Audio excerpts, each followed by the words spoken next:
2 लाख की चूड़ियाँ। लाख की चूड़ियाँ कहानी कामथानाथ द्वारा रचित है। इस कहानी में मशीनों के बढ़ते प्रयोग के दुष्प्रभाव को दिखाया गया है कि कैसे हाथ से काम करने वाले कारीगर आज के ज़माने में बेरोजगार होते जा रहे हैं और साथ ही उनके पूर्वजों के उद्योग धंधे समाप्त होते जा रहे हैं। पाठ है इस प्रकार।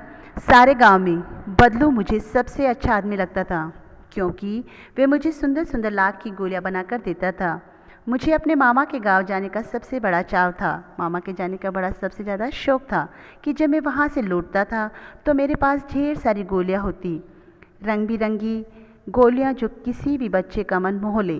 वैसे तो मेरे मामा के गांव का होने के कारण मुझे बदलू को बदलू मामा कहना चाहिए था। क्या कहना चाहिए था? बदलू मामा। परंतु मैं उसे बदलू मामा न कहकर बदलू काका कहा करता था, जैसा कि गांव के सभी बच्चे उसे कहा करते थे। बदलू का मकान कुछ ऊंचे पर बना था। मकान के सामने बड़ा सा सहन था, बड़ा सा आंगन था, जिसे एक पुराना नीम का वृक्ष लगा था। उसी के नीचे बैठकर बदलू अपना काम किया करता था। बगल में भट्टी दहकती रहती, जिससे वह लाख पिघलाया करता था। सामने एक लकड़ी की चौखट पड़ी रहती थी, दरवाजे का फ्रेम पड़ा रहता था, जिस पर लाख के मुलायम होने पर वह उसे सलाख के समान पतला करके चूड़ी का आकार बना देता था। सलाख होती है छड़, सलाख होती है छड़, छड़ के समान उसे क्या बना देता था? वो पतला बना देता था। पास में 4-6 विभिन्न आकार की बेलनुमा मुंगेरियाँ रखी रहती थी। बेलनुमा बेलन के आकार के रूप में मुंगेरियाँ मतलब लकड़ी की मुंगेरियाँ रखी रहती थी, जो आगे से कुछ पतली और पीछे से मोटी होती थी। लाख की चूड़ी का आकार देखकर वह उन्हें मुंगेरियों पर चढ़ाकर गोल और चिकना बनाता था। तब एक एक कर पूरे हाथ की चूड़ियाँ बना चुकने के पश्चात वह उन पर रंग करता था। चूड़ियाँ पूरी बन जाने के बाद में उस पर क्या करता था? वह रंग करता था। बदलू का ये कार्य सदाई एक मच्छिया पर बैठकर क्या करता था? मच्छिया होता है चारपाई, चारपाई पर बैठकर ही वह कार्य करता था, जो बहुत ही पुरानी थी। बगल में ही उसका एक हुक्का रखा रहता था, जिससे वह बीच बीच में पीता रहता था। गांव में मेरा दोपहर का समय अधिकतर बदलू के पास बीतता था। वह मुझे लल्ला कहा करता था। मुझे क्या बोलता था? लल्ला। और मेरे पहुंचते ही मेरे लिए तुरंत एक मच्छियाँ मंगा देता। मैं घंटों बैठे बैठे उसे इस प्रकार की चूड़ियाँ बनाते देखता रहता। लगभग रोज ही वह 4-6 जोड़े चूड़ियाँ बनाता। पूरा जोड़ा बना लेने पर वह उसे बेलन पर चढ़ाकर कुछ क्षण चुपचाप देखता रहता, मानो वह बेलन न होकर किसी नववधू की कलाई हो, नई दुल्हन की क्या हो? कलाई हो। बदलू मनिहार था। बदलू मनिहार था। क्या था? मनिहार का अर्थ होता है चूड़ी वाला था। चूड़ियाँ बनाना उसका पैतृक पेशा था, उनके पुरखों का रोजगार था, पेशा था। वास्तव में वह बहुत ही सुंदर चूड़ियाँ बनाता था। उसकी बनाई हुई चूड़ियों की खपत भी बहुत थी। खपत मतलब बहुत सी बिकती थी, उनका मोल था, उसका माल बहुत बिकता था। उस गांव में तो सभी स्त्रियाँ उसकी बनाई हुई चूड़ियाँ पहनती थी। आसपास के गांवों के लोग भी इस चूड़ियाँ को ले जाते थे, परंतु वह कभी भी चूड़ियों को पैसे से बेचता न था। उसका अभी तक वस्तु विनिमय का तरीका था और लोग अनाज के बदले उससे चूड़ियाँ ले जाते थे। वह अनाज लेता था और उन्हें चूड़ियाँ देता था।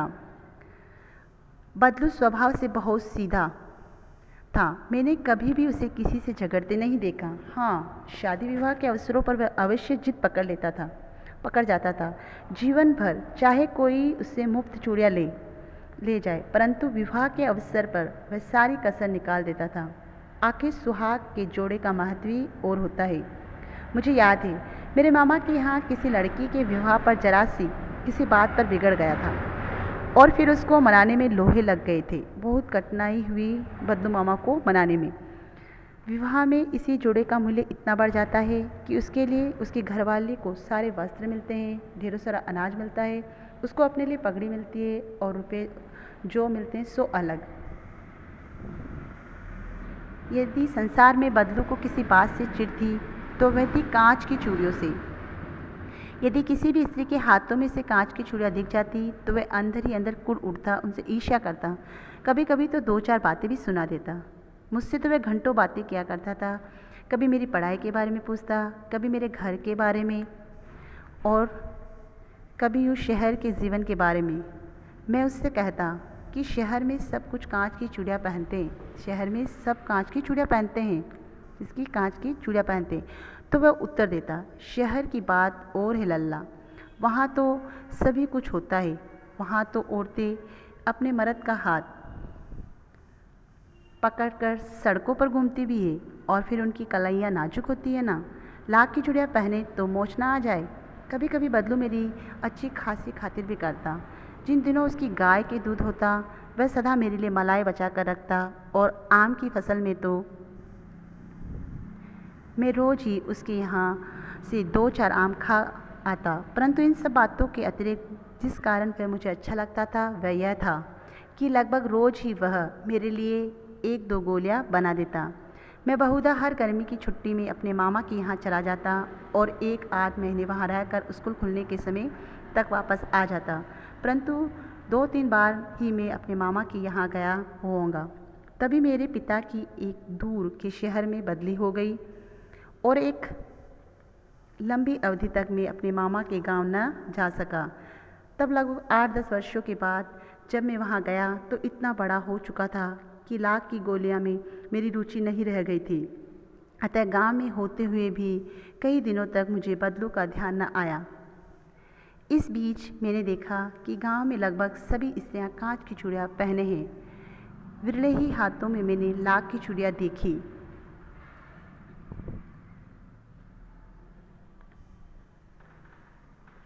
तब एक दिन सहसा मतलब अचानक मुझे बदलू का ध्यान हो आया।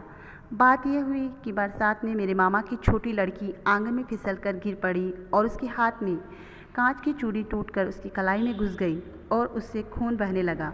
मेरे मामा उस समय घर पर न थे, मुझे ही उसकी मरहम पट्टी करनी पड़ी। तभी सहसा मुझे बदलू का ध्यान हो आया और मैंने सोचा कि उससे मिल आऊं। अतः शाम को मैं घूमते घूमते उसके घर चला गया। बदलू वहीं चबूतरे पे नीम के नीचे एक खाट पर लेटा हुआ था। नमस्ते बदलू काका, मैंने कहा। नमस्ते भैया, उसने मेरी नमस्ते का उत्तर दिया और उठकर खाट पर बैठ गया। परंतु उसने मुझे पहचाना नहीं क्योंकि मैं बड़ा हो चुका था और देरी तक मेरी ओर निहारता रहा, मुझे देखता रहा। मैं हूँ जनार्दन काका, आपके पास से गोलियां बनवा कर ले जाता था, मैंने अपने परिचय दिया। बदलू फिर भी चुप रहा, मानो वह अपनी स्मृति पलट पर अतीत के चित्र उतार रहा है। अतीत मतलब बीते समय को याद कर रहा हो। तब वह एकदम बोल पड़ा, आओ आओ लल्ला बैठो, बहुत दिन बाद गांव आई। हाँ, इधर आना ही नहीं हो सका काका, मैंने चारपाई पर बैठते हुए उत्तर दिया। कुछ देर फिर शांति रही। मैंने इधर उधर दृष्टि दौड़ाई, न तो मुझे उसकी मच्छियाई नजर आई न ही भट्टी। आजकल काम नहीं करते काका, मैंने पूछा। नहीं लल्ला, काम तो कई साल से ही बंद है।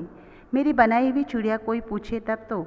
गांव में कांच का प्रचार हो गया है। वहाँ कुछ देर चुप रहा, फिर बोला, मशीन युग है ना ये लल्ला, आजकल सब काम मशीन से होता है। खेत भी मशीन से जोते जाते हैं और फिर जो सुंदरता कांच की चूड़ियों में होती है लाख में कहाँ संभव है। लेकिन कांच बड़ा खतरनाक होता है, बड़ी जल्दी टूट जाता है। मैंने कहा, नाजुक तो फिर होता ही है लल्ला। कहते कहते उसे खांसी आ गई और वह देर तक खांसता रहा। मुझे लगा कि उसे दमा है। अवस्था के साथ साथ उसका शरीर ढल चुका था। उसके हाथों पर और माथे पर नसें उभर आई थी। जाने कैसे उसने मेरी शंका भाप ली और बोला, दमा नहीं है मुझे, फसली खांसी है। ये 1-2 महीने से आ रही है, 10-15 दिन में ठीक हो जाएगी। मैं चुप रहा। मुझे लगा कि उसके अंदर कोई बड़ी व्यथा छिपी है, मतलब बड़ा कष्ट छुपा हुआ है। मैं देर तक सोचता रहा कि इस मशीन युग में कितने हाथ काटती है, अर्थात मशीनों के बढ़ते प्रयोग के कारण जहाँ ग्रामीण औरतें अब कांच की चूड़ियाँ पहनने लगी है, वहीं बदलू की लाख की चूड़ियाँ बनाने का धंधा भी बंद हो जाने के कारण वे बेकार हो गया है। कुछ देर फिर शांति रही जो मुझे अच्छी नहीं लगी। आम की फसल अब कैसी है काका? कुछ देर पश्चात मैंने बात का विषय बदलते हुए पूछा। अच्छी है लल्ला, बहुत अच्छी है, उसने लहक कर उत्तर दिया और अंदर अपनी बेटी को आवाज़ दी, अरे रज्जू, लल्ला के लिए आम तो ले आ। फिर मेरी ओर मुखातिब होकर बोला, माफ़ करना लल्ला। मुखातिब होता है देखकर। तुम्हें आम खिलाना भूल गया था। नहीं नहीं काका, आम तो इस साल बहुत खाए हैं। वाह वाह, बिना आम खिलाए कैसे जाने दूंगा तुमको। मैं चुप हो गया। मुझे वे दिन याद हो आए जब वह मेरे लिए मलाई बचा कर रखता था। गाय तो अच्छी है ना काका, मैंने पूछा। गाय कहाँ है लल्ला, 2 साल हुए बेच दी, कहाँ से खिलाता। इतने में रज्जूस की बेटी अंदर से एक डलिया में ढेर सारे आम ले आई। यह तो बहुत है काका, इतने कहाँ खा पाऊँगा, मैंने कहा। वाह वाह, वह हंस पड़ा। शहरी ठहरे ना, मैं तुम्हारी उम्र का था तो इसके चौगने आम एक बकत में खा जाता था। बकत होता है वक्त, बकत होता है समय में खा जाता था। आप लोगों की बात और है, मैंने उत्तर दिया। अच्छा बेटी, लल्ला को 4-5 आम छाँट कर दो, सिंदूरी वाले देना। देखो लल्ला कैसे हैं, इसी लाल ये पेड़ तैयार हुआ है। रज्जो ने 4-5 आम अंजुली में लेकर मेरी ओर बढ़ा दिए। आम लेने के लिए मैंने हाथ बढ़ाया तो मेरी निगाहें एक क्षण के लिए उसके हाथों पर ठिठक गई। गोरी गोरी कलाई पर लाख की चूड़ियाँ बहुत ही फब रही थी, अच्छी लग रही थी। बदलू ने मेरी दृष्टि देख ली और बोल पड़ा, यही आखिरी जोड़ा बनाया था। जमींदार साहब की बेटी के विवाह पर 10 आने पैसे मुझको दे रहे थे। मैंने जोड़ा नहीं दिया, कहा शहर से ले आओ। मैंने आम ले लिए और खाकर थोड़ी देर पश्चात चला आया। मुझे प्रसन्नता हुई कि बदलू ने हार कर भी हार नहीं मानी थी। उसका व्यक्तित्व कांच की चूड़ियों जैसा न था कि आसानी से टूट जाए। आपने देखा होगा कि लेखक जब कई वर्षों बाद अपने मामा के गांव जाकर बदलू काका से मिला तब उसे अनुभव किया कि काम बंद होने के कारण बदलू काका अंदर ही अंदर टूट चुका था। उसने बताया कि मशीनी युग ने न जाने कितने हाथ काट दिए। इस प्रकार कहानी में मशीनी युग का शिकार हुए व्यक्ति बदलू की पीड़ा का मार्मिक वर्णन किया गया है।